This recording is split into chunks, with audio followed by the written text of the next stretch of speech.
All right, welcome to the Ball Show. I'm Mr. Malice, and I have with me, right down there below me, Daniel Graves of Aesthetic Perfection. Hello. Thank you for having me. Thank you for being on. I greatly appreciate it. Um, so, one of the big reasons we kind of wanted to have you on here um, is the show itself is about goth culture, right? And I stumbled on a video where you yourself labeled yourself as goth, right? It was one of Okay.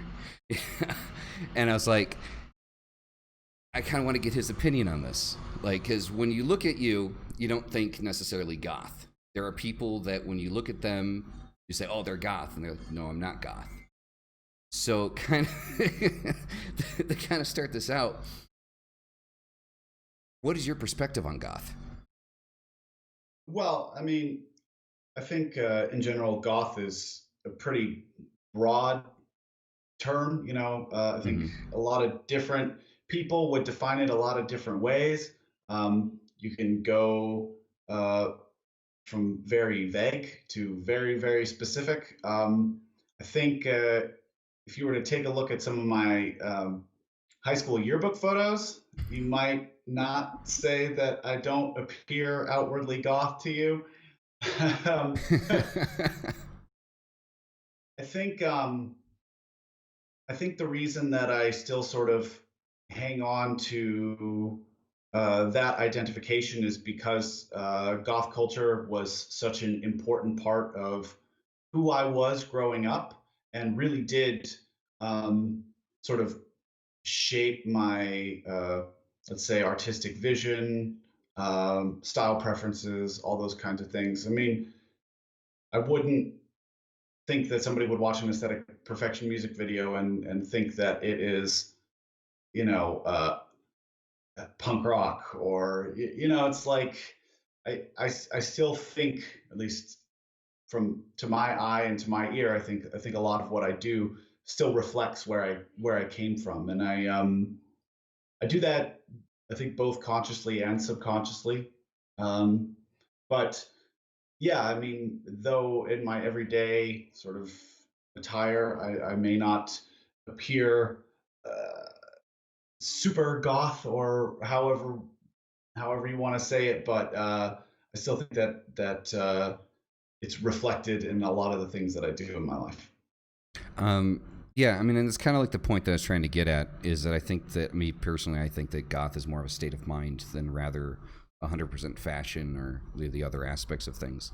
And that's kind of what I wanted to kind of draw out of that, and you nailed, like you hit the nail on the head with it. Um, so keeping going with the visual aspect of things. So you made a comment in one of your previous interviews that you were trying to kind of bring down the theatrics with aesthetic perfection, right? You're kind of taking away the theatrics. Don't you think that perhaps, like, at least the exact quote is dropping theatrics, is what you said. Dropping theatrics. Um, Okay. and the question is, I guess I come from kind of like the point of like what Marilyn Manson would say, that a rock band is in good part the theatrics, right? I mean, what's your perspective on the art, as music as an art form, but then the visual aspect of it?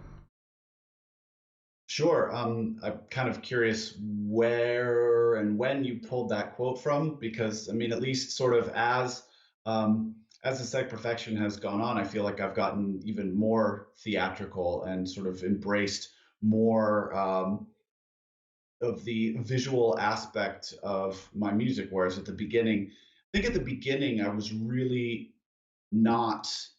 Um, when I first started doing music, I didn't want to be overly theatrical, because I had this sort of idea that I wanted to be like every man, just you know a um, a, a person that could be anybody. I don't know, for some reason at that point in my life I wasn't interested in being overly theatrical, but I still think that that's kind of in my DNA is to be that way, and so it still kind of came out, even if it wasn't intended to be that way.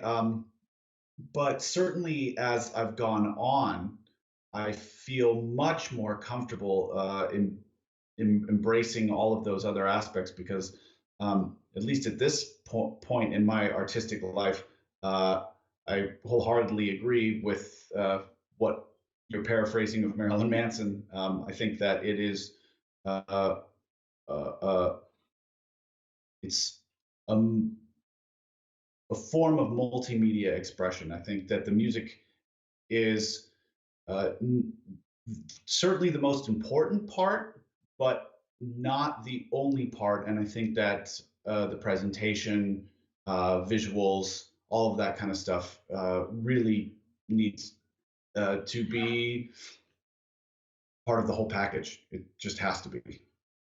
I completely agree. Yeah, and as far as where I got that from, it was one of two different interviews. So I watched one that was, I think, uploaded like at the birth of YouTube, like it was 2007. It was either that one or the one with the guy that actually in his title said that you lost $30,000. Um, it was one Oh, of those okay. two. Well, that one, that interview where I was talking about the money that I lost because of the sort of Hmm. COVID crisis, that I did that interview about 2 weeks ago, and so I don't think that my mindset on the topic has changed much since Yeah, then. so probably wasn't that one. As unfortunately, when I was taking notes, I didn't write down where it came from. I just wrote down points that I thought was intriguing. Well, Um, it would certainly make sense that if that comment or quote came from 2007. I think at that time I was really trying to be just your everyday sort of guy who just so mhm. happened to make music. Uh, but as I think is blatantly obvious, I don't Yeah, feel that way of course. anymore. Yeah, of course. Yeah. So yeah, that was the same interview where you were mentioning necessary response and kind of needing to separate like into two different projects because of the label telling you that. Yeah. So what was this? If you don't mind, what was the specifics on that? Like, was it just like the music's too soft and we don't want it connected to aesthetic perfection? Was that what the deal was? Well, it's it's a kind of long and convoluted tale, but the sort of Cliff Notes version of it is that aesthetic perfection was always meant to be sort of my expression of raw emotion, regardless of the form that it took. Um, and so I never really intended aesthetic perfection to be a purely aggressive project. I mean, sure, a lot of the songs that I was writing at the time were aggressive, but at that same time when I was writing my first album, Close to Human, I was also writing songs like Tomorrow and Forever. And those songs were all written together and initially intended to be on one album. And you know, when I got signed the first time, I must have been 20 or 21 or something, and this was around 2003 or 4 or something when I put pen to paper, and agrotech electro or whatever you want to name it was really just kind of the in thing, and the label decided that that was kind of the band that I should be. They wanted to make marketing me easy, I guess. And so, they sort of said, "We're not going to put these songs out. We love them, but we're not going to put them out on your album." So the first cut of my album, Close to Human, contained those songs. Um, and they said, "Well, look, we like the songs and we want to put them out, but if you ever want to put them out, you have to do it as another band." So that's sort of the the the short version of that story. And so, ever since then, I was always really bitter about the fact that I didn't feel like people believed in my artistic vision, but I also think that it was a catalyst for making me much more, mm, let's say, assertive when it came to following through with what I felt was artistically, correct. And so it was after that, after I made Close to Human and Blood Spills, that's when I was like, okay, I'm going to make a Violent Emotion, a mixture of these two albums, and I don't really care what the label says. So I gained the confidence to say, you're putting this out the way I want to, or you're not putting it out at all. And so they put it out, and it did really really well. So yay. Well, I mean, there you go. I mean, just proof that, like, I mean, you kind of stick to your guns. I mean, me personally, as far as your music is concerned, I never expect you to do a cover of NSYNC, but you did, and it came out wonderfully. Thank um, you. yeah. So, I mean, I was that guy waiting for the scream, though. If you remember that comment. You weren't the only one to make that comment. There were a few people saying that, but I think it's important for art to always keep you guessing, and I think that if you keep delivering the expected, then even if your audience believes that that's what they want, they're eventually going to get tired of it.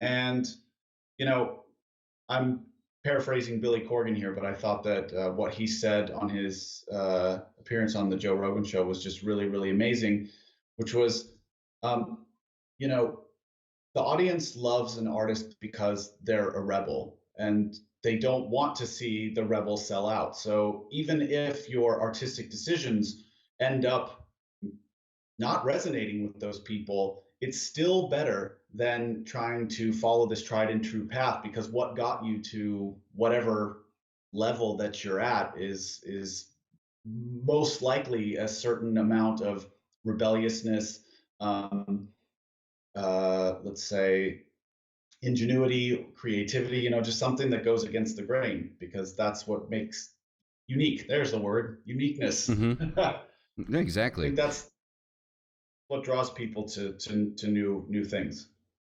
Well, it's the reason why Antichrist Superstar will always be my favorite Marilyn Manson album. It's that reason. It's not that I don't appreciate the music that Manson made afterward. Of course I Mm, appreciate it. It's very good music in and of its own right. But there's always going to be that warm place in my heart for, that the Antichrist Superstar. sure, but I mean, it was funny because that remained my favorite album for probably 20 years or something. Like, okay, not that long, not that old, but we're getting there. Shit. Oh wait, is it 20? It must be 24 years old now, isn't it? Roughly. It came out in Yeah. 90. It came out in 96. Wow. Okay. Um, but see, when he made that abrupt left turn into Mechanical Animals, 17-year-old me, I didn't get that, and I was really really bitter about it at that time. But now I kind of go back with a new perspective, and I think it's a brilliant album. And I find myself listening to Mechanical Animals now more than I listen to Antichrist Superstar. And I still listen to Manson pretty regularly. So I think that is a perfect example of an artist making a left turn that was maybe too much for their audience, but in hindsight, it really was the best decision that he could have made, because it's a brilliant album. It's a brilliant record. Oh, it is. I mean, and I was pretty much the same way. I mean, I'm 34. I'm not sure. How old are you? 30, 37. 37. Okay. So yeah, I remember, like, so I kind of got into Manson. So I listened to Antichrist Superstar first. Then it kind of, like, the new album at that time was Mechanical Animals. And I was like, wait a minute, but that's not the same guy. He can't be the same guy. I mean, look at it. I mean, he's got boobs. I mean, what's going on? And now I do have a more appreciation for that particular album and the style. And I think like what Manson did was calculated. I think he's like, I'm going to do this specifically for a specific reason, because he's just that kind of artist. And it's kind of like, I mean, correct me if I'm wrong here, but it's kind of like how I view your art. So I started listening to you. I think it was A Nice Place to Visit was the name of the song, was the first song of yours that I heard. and I fell in love with Mhm. it because the vocals weren't too harsh. It had clean vocals where clean vocals needed to be. The music was still rough and raw. There is definitely like emotional resonance in it. It's like this is fucking amazing. I fucking love this. And I just kind of kept going. And your music, it's almost like I feel like that same kind of like calculated approach to each thing you do. It's not like we're just going to throw this together and whatever happens happens. There's a reason why I'm doing it. Um, yeah, yes and no. I think it's funny to.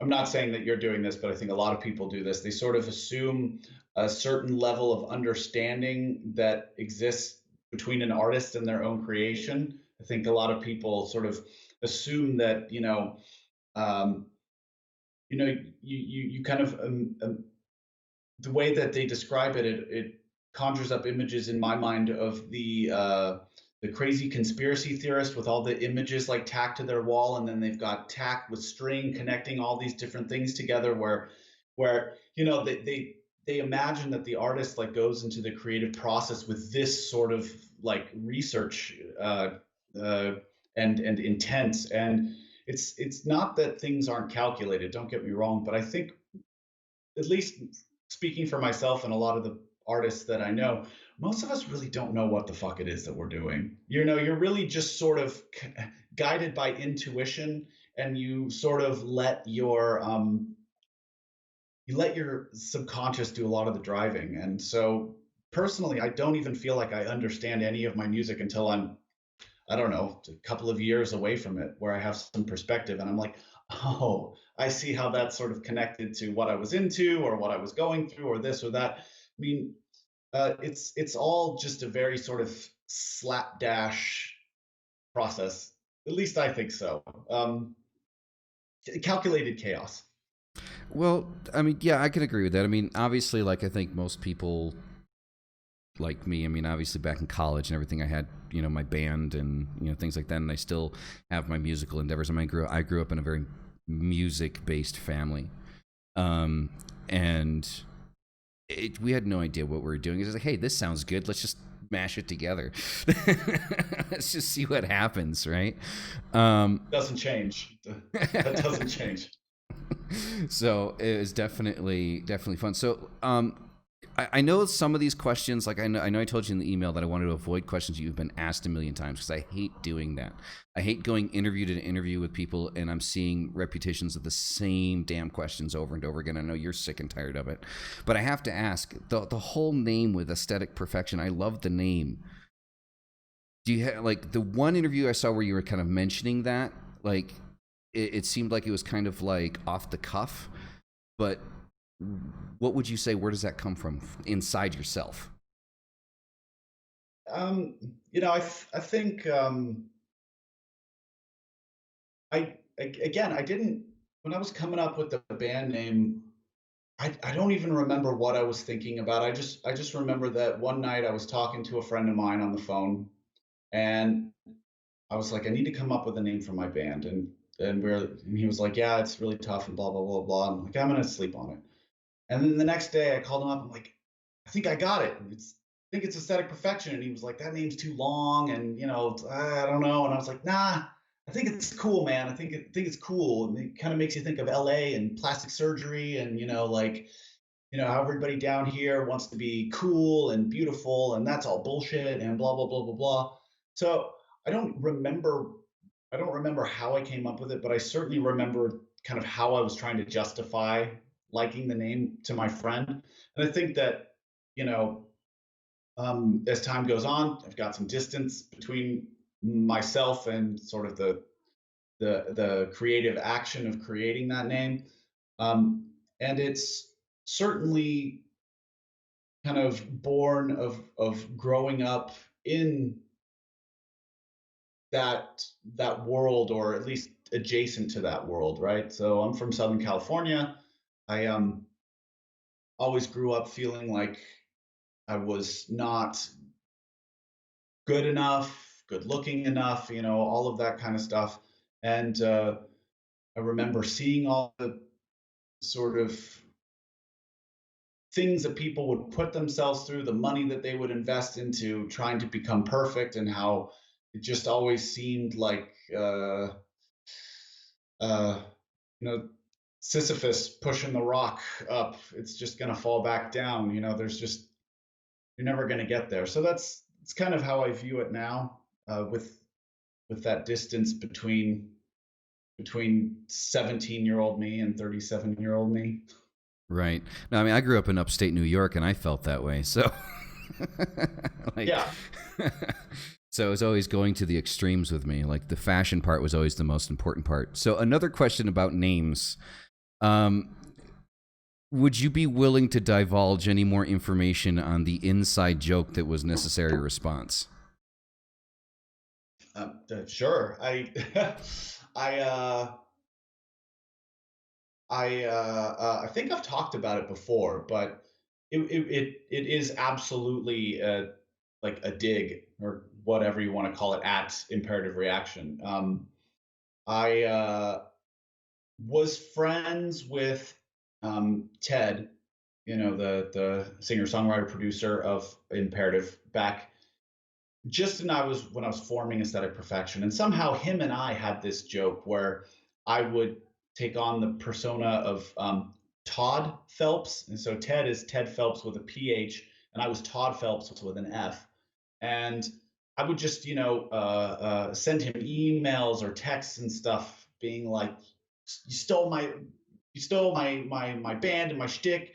I'm Necessary Response, and you're Imperative Reaction, and blah blah blah." So we have this sort of, even now it's like I'm talking about it, I'm like, that's fucking stupid, man. That's not even funny at all.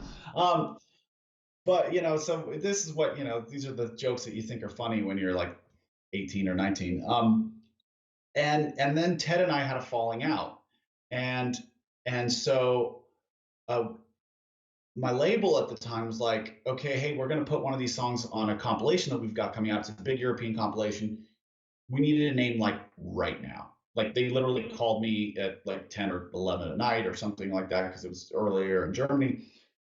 And I was like, oh, fuck, I don't have anything. Okay, Necessary Response. Oh, and so I did it, and I was probably kind of drunk. Probably thought I was like clever. I wasn't sure. I wasn't even sure if Ted was ever going to figure it out. But because it's coming out on a compilation in Europe, it's this time. Point in time, I still hadn't even decided on making a record or whatever. So it's like, yeah, it's one compilation appearance on a German whatever. Who cares? And not like a day or two after this compilation came out, Ted called me on my phone. We hadn't talked in like God knows how long, and he just fucking gave me the business and was like, "What the fuck is wrong with you, dude?" And I I think I laughed at him and hung up on him or something like that. He was so pissed. Um, but not too long after that, we patched up our friendship, and then we went on the Minus All tour in 2008 in North America, and the joke became funny again. So Nice. the irony is that if I hadn't made that joke and made that like dig at him, we might not have been kept like reconnected and started talking. We reconnected via fighting, but we reconnected nonetheless. Well, I mean, I mean, at least you reconnected, right? Yeah, I Yeah. mean, all the interviews that I went through, like, I didn't see any that actually got into the inside joke to where that came from. The only one that I saw was that 2007 interview with you sitting on a bench smoking a cigarette, not willing to tell anybody what the inside joke was coming from. Well, So, yeah. I mean, at that time, I think Ted and I still weren't cool. So this was the ongoing drama at the time. So I don't think we kissed and made up until like 2008. okay. Well, that would make perfect sense. And emo body music. That was a quote of yours. Yeah. Why emo body music? Uh, do you want the serious answer, or do you want the tongue in cheek answer? Because the truth is somewhere in between. Let's go full scale. Let's go Okay. serious. All right. Well, I mean, I'm someone who believes that genres always need to evolve, or else they get stale and uninteresting. And I also think that it's important to be a bit disruptive in your subculture, community, whatever.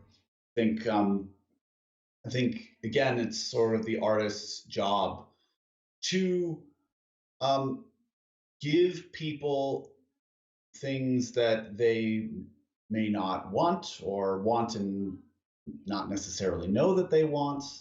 Um, and, you know, you got to be kind of a dick about it sometimes, because it's not only kind of funny to see people get really, really pissed off, but it's necessary, I guess. So, emo body music was something that my old keyboardist David and I came up with. When he was kind of helping me with a violent emotion at that time, and we were just thinking about, like, what was it that I was trying to create? I was trying to create something that was very heavily influenced by industrial music, but I also wanted it to be emotional, because I don't know everybody listening or watching is going to remember, but you know, back during the electro era and all that kind of stuff, the lyrics of and sort of just overall content in general was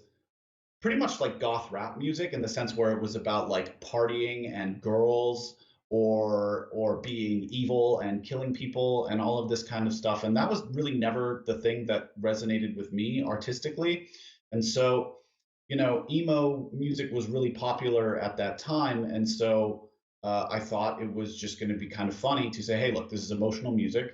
Goth people hate emo people. So I'm just going to call it emo body music, and I'm going to wear super skinny jeans. And I think it worked in that sense, where it pissed off a lot of people, and uh, it never got any traction as a real genre. But who cares? Because it's really just about throwing shit at the wall and seeing what sticks. That's what art is. And I think I sort of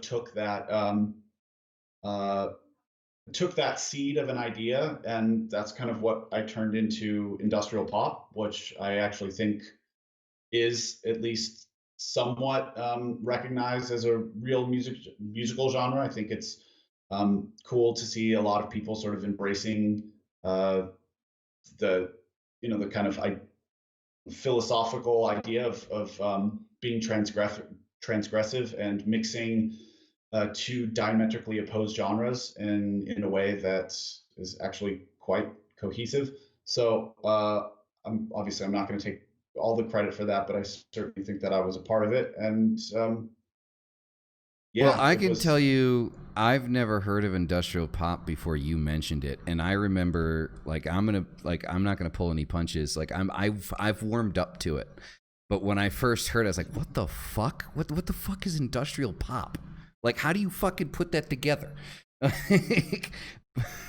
But that's the idea. And I think it's really interesting that so many people find it surprising that an industrial artist is doing something that is transgressive. I mean, what is what is industrial music but to be transgressive and to kind of uh, say things that are sacred are not. And that's kind of that's kind of the whole philosophy behind this genre to begin with. So if you're going to sit there and tell me that I can't do something because it's sacred, well, of course I'm going to turn around and do it. And also, looking at it from through the lens of kind of the last few years, it's like, what extreme can a person go to make art interesting? I mean, there's only so much fake blood I can dump all over myself before it stops being scary and starts being comical. But uh, you take a genre that has spent 30 years taking itself, or a lot of people have been taking themselves very, very seriously, and all of a sudden you you start mixing that music uh, with pop sensibilities and putting on a glitter jacket, and you know, now you're doing something that makes people look and go, who does this fucking guy think he is? So No, yeah. that's that's sort of the idea, and obviously, like, it helps that I really really like pop music, so Well, I mean, I at least kind it's of really. authentic. This is true. I mean, I really saw that dichotomy. Like, I think in Gods, was it Gods and Gold? Like Yep. kind of like the whole pop and goth kind of thing, the goth industrial or with pop kind of mixed together. And like I think that's where I really kind of like really started to kind of like appreciate the concept is when I could visually see it. And like I think I think you've done amazing things with the genre. I mean, like I said, I've warmed up to it. When I originally heard about it, like you mentioned, I was like, what industrial pop? Because like I'm very limited on the pop music I like. Like the extent of pop music that I like is like Billie Eilish. So as far as kind of like currently, like right now, like I know that you mentioned like stripping away the labels. You drew kind of inspiration from that from like Nine Inch Nails, like when Nine Inch Nails being like independent and Trent Reznor and things like that. Like how heavy of an influence was like Trent Reznor and Nine Inch Nails on you, like career wise, not musically, but like career wise? Yeah, I mean, I think, I mean, obviously, like, in addition to Manson, Nails was a big influence on me growing up. I think a lot like Twilight, most people were either Team Jacob or Team Edward, Manson or Trent. I was a Manson guy back in the day, but I think as you see the evolution of Trent Reznor as an artist, um, he's really sort of aged with grace and remained uncompromising and uh, forward thinking. And I think that that is pretty much uh, a template that really any artist should use when they want to try to do this, for their entire lives. Trent Reznor has really kind of set the bar for what a goth kid can do. Don't you think though? So Trent Reznor has actually openly said that he, in I guess, directly supports piracy, which is why he's given away quite a bit of his music for free. Don't you think that that kind of outlook of somebody that has that weight in the industry, because let's face it, Trent Reznor's a monster when it comes to the music industry. Um, don't you think that that's detrimental to future artists that are coming into the scene that are trying to make money off of their art? No, because I don't. I think that no matter what Trent Reznor says or doesn't say, art is no longer a commodity that people are willing to pay for. At least not music. Um, we're about the same age as we've already discussed. When I was just coming up as a musician, I was, uh, you know, uh, this was the time of Napster, of Audio Galaxy. I actively used Audio Galaxy to promote my music. Like, so I would like tag my band, tag Aesthetic Perfection songs like with other bands' songs titles.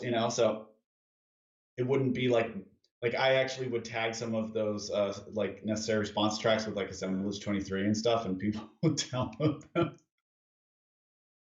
You know, Come on, man, you gotta do what you gotta do. Um, Yep.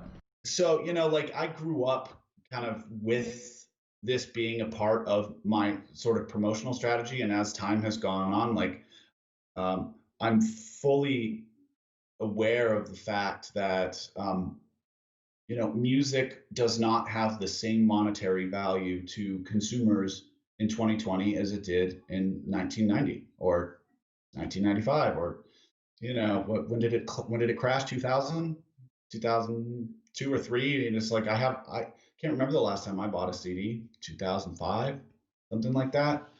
Um, I don't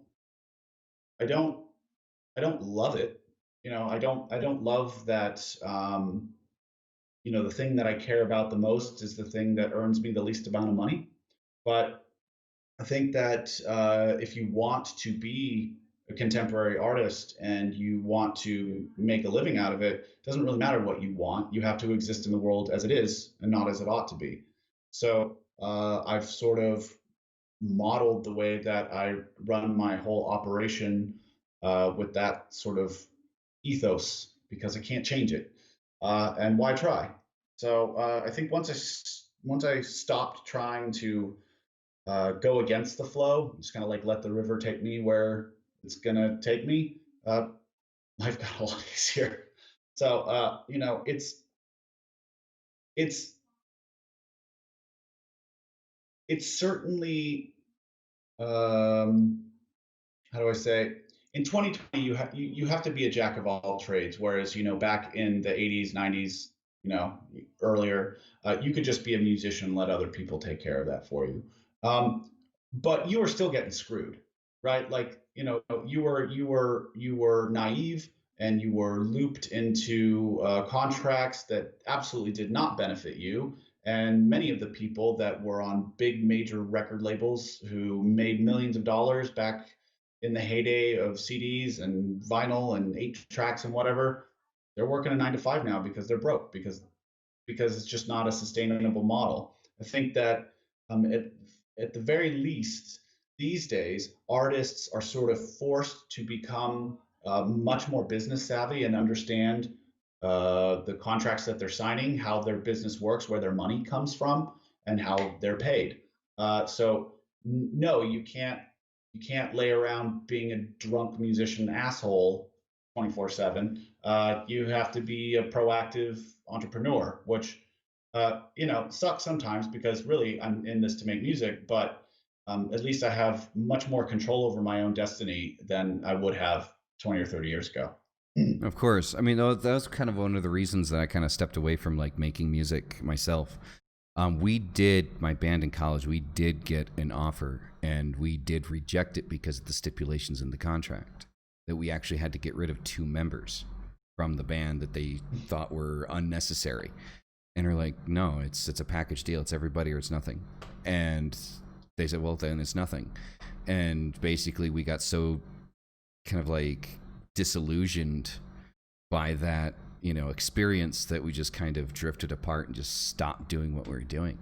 So I completely understand like people getting screwed by contracts.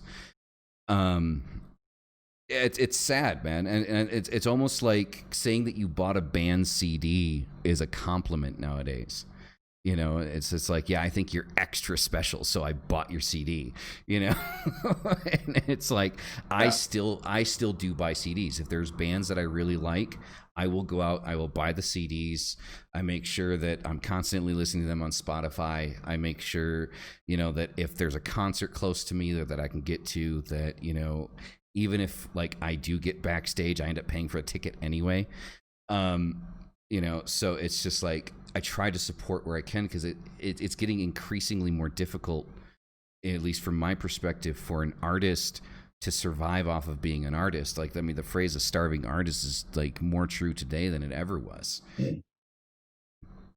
And Well, first off, I really appreciate you. Artists like myself all around the globe appreciate listeners like you, because it's really the dedicated people that kind of uh, uh, keep the whole thing going, right? Because so it's like, for example, I have a Patreon, and my Patreon has been sort of indispensable in my ability to sort of remain a professional artist. And you know, it's a great community of people that we've built over the last few years. But you're talking about 500 people.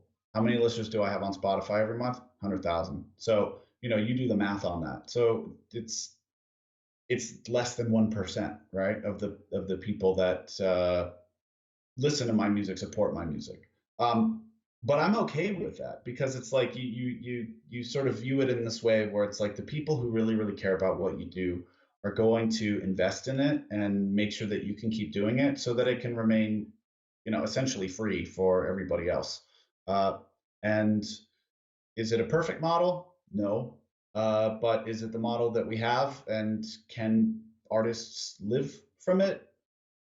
Yes. And I think that it's a much uh, more long-term uh, type of relationship that you can build with your audience that will carry you through the rest of your life, as opposed to essentially just being like an artist is like, okay, sick, I got signed to this major record label, and like now I got a check for $2 million. It's going to run out in how many years, and then I'm back to flipping burgers. But do you think, with the current kind of like financial model for artists, do you think that that kind of increases the pressure to put on kind of like an extra extravagant stage show to make it kind of like more of an experience when you go live because the music is so easily accessible? Um, I mean, it depends because stage production is really expensive. But you know, I think my okay. So my whole philosophy really is to focus on what you're creating, and I think some people have called this as be undeniable. So make sure that what you create is so good that people have to pay attention to it. So, um, and and create the best sort of like ancillary aspects that I possibly can. So the best music videos that I can make and afford, the best stage show that I can give and afford. Um, and I think when I and also to concentrate on the audience that I have instead of the audience that I wish I had, right? So it's like I spent probably the first maybe first half of my career like always dreaming of being like some enormous rock star. Um, and then as it wasn't happening, I found myself getting incredibly bitter and just like, why isn't this happening for me? Like, this is bullshit. Essentially being an entitled prick. Um, and I don't know. I think at some point, like the switch flipped and I was like, who cares if you're not the biggest band in the world? You have this group of people that absolutely love what it is that you do and will support it no matter what. And that's a whole hell of a lot more than a lot of other bands could ever dream of. And on top of that, you get to travel the world, and uh, I I think once I stopped being an entitled prick and started feeling very grateful for what it is that I did have, and I started focusing on, you know, my the audience that I had, the art that I was creating, and the presentation, then everything else just fell into place. Like the band started growing so much faster once I got my priorities in order. And so I think that that's probably the that's probably the best way for an artist to survive in 2020 is just to literally focus focus on what it is that you're doing and being grateful for it, and trying to be the best that you possibly can be. Definitely, definitely. Wow, I mean, you really just like plowed through that one. That was good. It's That was good. it's something I think a lot about, and it's something that I had to think a lot about when I woke up and I was almost 30 or something, and my career wasn't going in the direction that I had hoped or expected or felt entitled it to be going. And it was just uh it took it took a while to get to this point, but I feel like I've thought a lot about it, and the more I sort of apply these principles, the more I see their effects. Definitely, definitely. So switching gears a little bit, okay. So there's a couple of things I want to touch on. So I don't want to spend too much time on this, but I do want to talk about it. You said fuck PlayStation. Why? I'm curious. I hate the way the controller feels. Me too. It just the PlayStation controller feels terrible in my hand. It's awful. But since I made that that video. I since sold my Xbox and I got a PS4 because I think this was what, like 2 or 3 years ago. Whenever Battlefront came out, and like all of my friends in LA were getting Battlefront, and they're like, "You've got to get a PS4. We're all gonna play together. It's gonna be so sick." And I was like, "Okay." Yeah, I'm not like a big gamer guy, anyways, but I like doing stuff with my friends. And so I sold my Xbox and I got a PS4 and I played with my friends like one time. One time. I mean, Battlefront's a cool game. It's fine. And I Call of Duty is really like the only thing that I play with any sort of I don't know, like the only game that I've actually focused on trying to be okay at, like in probably 20 years. Um, and so I can play that on PS4, so I don't really care. And the graphics are fine. I just hate the fucking controller. It looks terrible. It feels terrible. So. Yeah, I don't like it either. I mean, I'm a dedicated PC gamer. I've got over 400 games on my PC. So it's what I'm into. So the next thing I kind of wanted to go into, Die Hard Atheist is the quote from you. Is that still true today? Because the interview that I saw was a few years ago where you said that. Any epiphanies or anything? So I think the short answer is yes. I'm still 100% atheist. But there's the but there is that I came from a very, very evangelical Christian household. If you've seen the documentary Jesus Camp, that was basically like my life growing up. So it's, a lot of people would describe that as child abuse. I'll let people decide what they want on that, but it was a very, very negative experience for me, and it was something that I struggled a lot with as I was, coming into adulthood, because I was so bitter about the way religion had treated me. I was very bitter about the fact that, I didn't believe in it anymore, and I felt like religion was just this incredibly toxic part of humanity, and that we would all be better off if it didn't exist.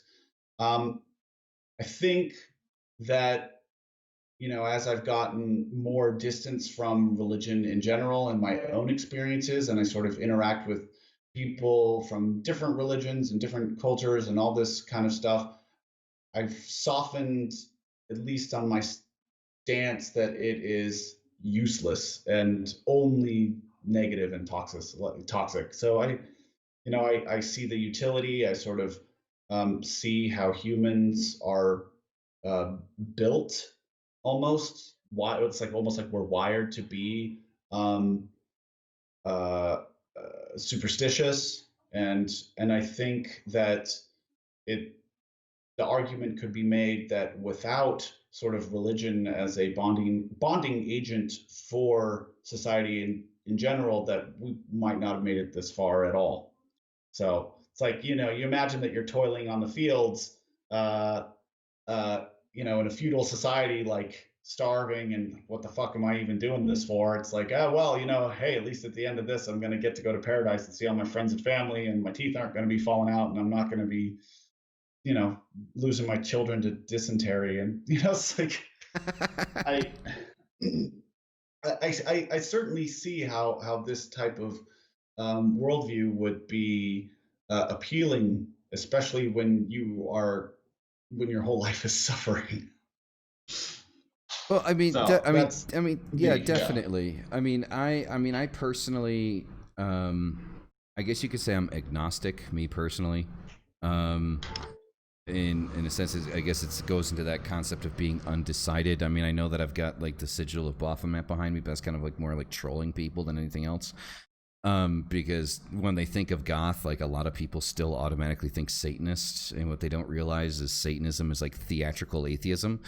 Uh, so at least when you're talking about like LaVeyan Satanism, so it's more of a troll than anything else.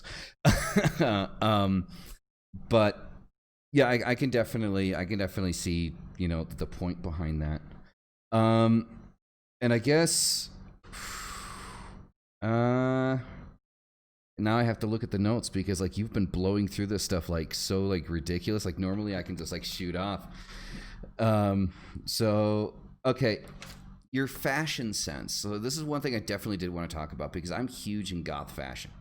Like that's like when I was a kid growing up, like 17, 18, I barely had any musical talent, anything like that. So the way that I kind of like showed my appreciation was I went the full extreme, like visually. Like we're talking trench coats, long hair, makeup, everything like that.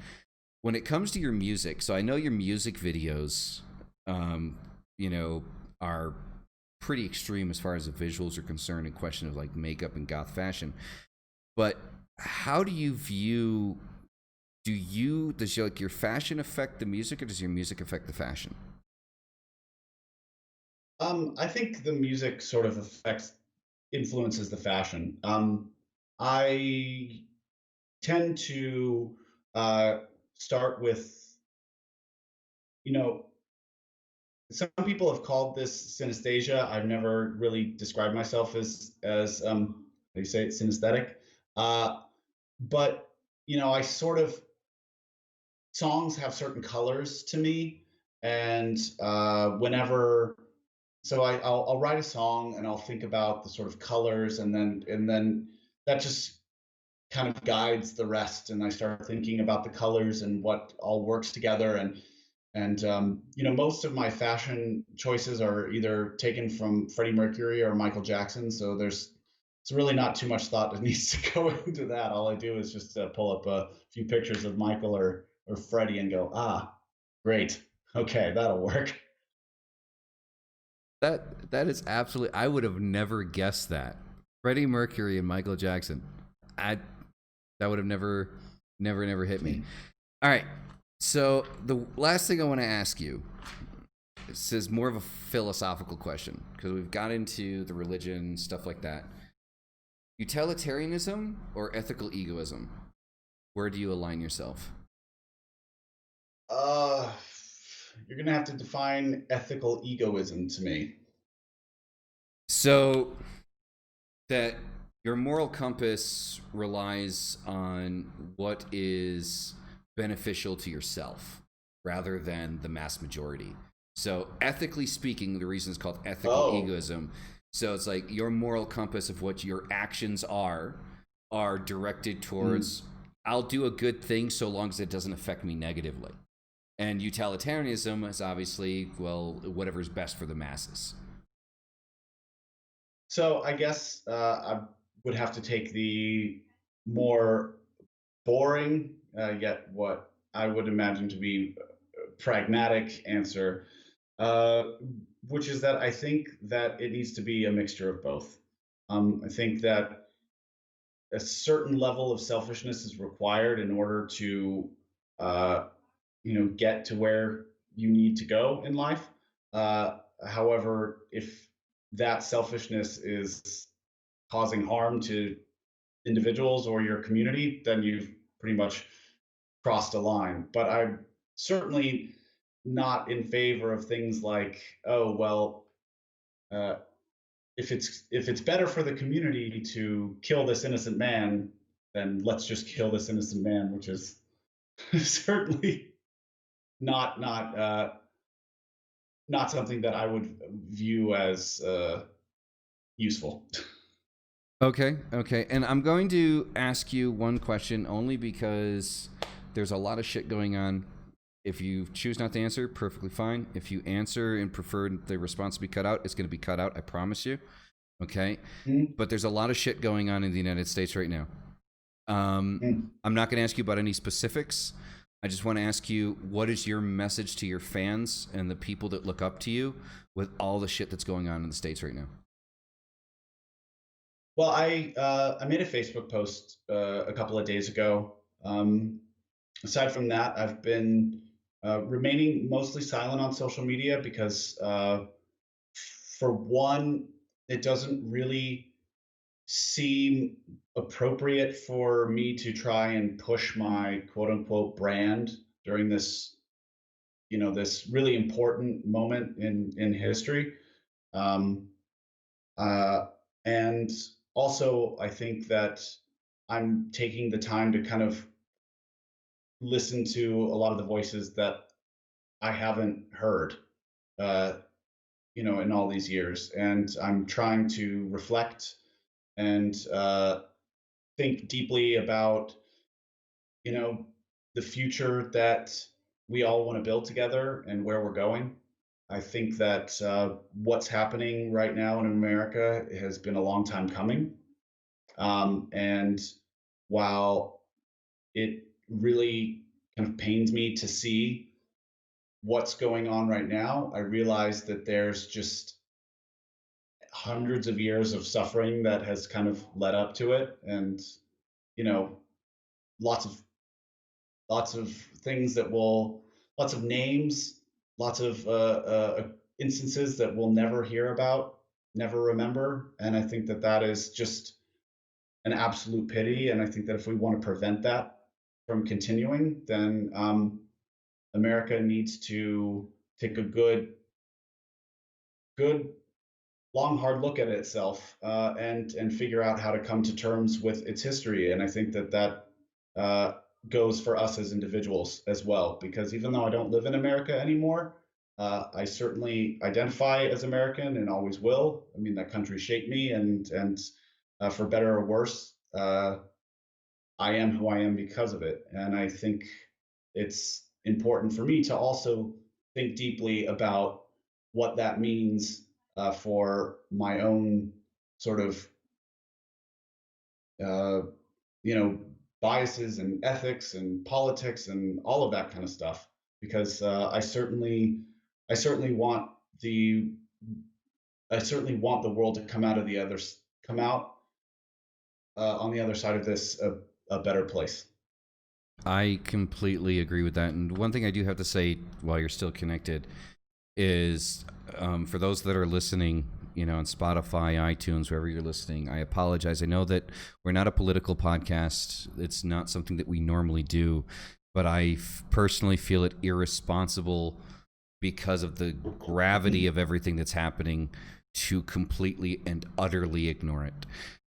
This interview is designed to entertain you and give you more information on an artist that you enjoy and that you love.